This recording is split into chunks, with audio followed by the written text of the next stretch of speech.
Louis Georgetin, bonjour. Bonjour. Quelle est la raison de votre présence ici?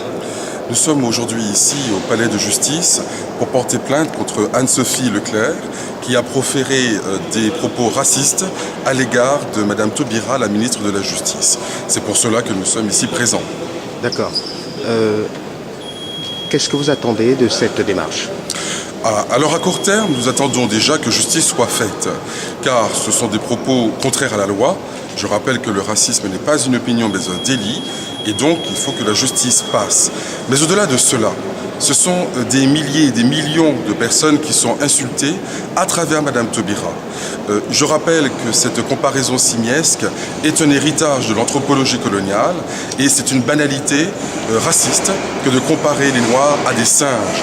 Donc il faut que l'on pose en France la question de la place des Noirs dans ce pays. Donc au-delà de cette plainte qui concerne Madame Taubira, nous cherchons à poser radicalement la question de la place des Noirs dans ce pays. Bonjour, nous sommes devant le palais de justice aujourd'hui parce que j'ai déposé, après avoir été mandaté par le CRAN, une plainte devant le procureur de la République pour attaquer Anne-Sophie Leclerc qui a déposé sur son compte Facebook un certain nombre d'éléments, donc des photos, stigmatisant les Noirs en général et en particulier Madame Taubira. D'accord.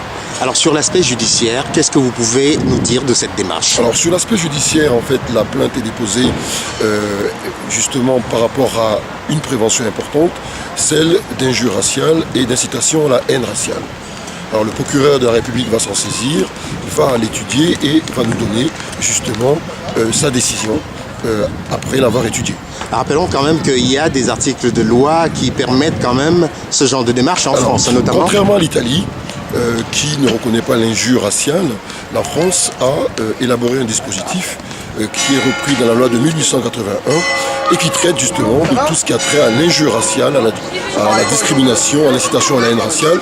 Et vous avez donc la loi LCEN 2004 qui reprend la sanction de tels agissements sur les réseaux sociaux ou sur Internet. Et selon vous, Louis Georgetin, quelle devrait être l'attitude du gouvernement face à cette situation? Je note qu'il a fallu au moins 15 jours pour que M. Hérault, poussé par le député Glavany, prenne enfin position à l'Assemblée nationale. 15 jours, c'est quand même très très long.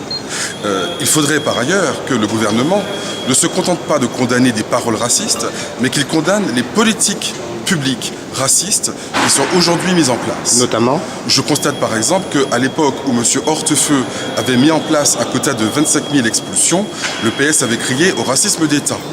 Aujourd'hui, M. Valls se félicite d'avoir mis en place 37 000 expulsions, c'est-à-dire 50% de mieux ou de pire que son prédécesseur. Qu'en est-il ? Je constate aujourd'hui qu'il n'y a pas de ministère chargé de la lutte contre le racisme en France, alors qu'il y a un ministère sur l'égalité entre hommes et femmes, ce qui est très bien, sur le handicap, la jeunesse, la vieillesse, mais sur le racisme, rien du tout. Pourquoi ? Voilà les questions que nous posons aujourd'hui. Qu'est-ce que vous attendez de cette démarche ? Alors, moi j'attends simplement que la justice française et la société française en particulier, puisque le procureur de la République représente les intérêts de la société, prennent ses responsabilités et rappellent à tout le monde que le racisme est un délit. D'accord. S'il y avait un dernier message à passer, que diriez-vous ? Je dirais simplement que pour le vivre ensemble, il faut accepter un certain nombre d'éléments qui font partie de l'ordre public, celui qui est de respecter les individus et de ne pas s'en prendre aux gens parce qu'ils ont des particularismes ou des différences, quelles qu'elles soient. S'il y avait un dernier message à passer, que diriez-vous ? Nous demandons à toutes les personnes qui sont discriminées, insultées de manière raciste, de se lever. D'autres avant nous se sont levés, des gens comme Mandela, des gens comme Martin Luther King, des gens comme Coretta King et bien d'autres. Et ces gens se sont levés. Donc nous devons tous nous lever. Ce n'est pas l'affaire du CRAN, ce n'est pas l'affaire de Madame Taubira, c'est l'affaire de chacun et de chacune. Et chacun doit porter plainte lorsque c'est nécessaire.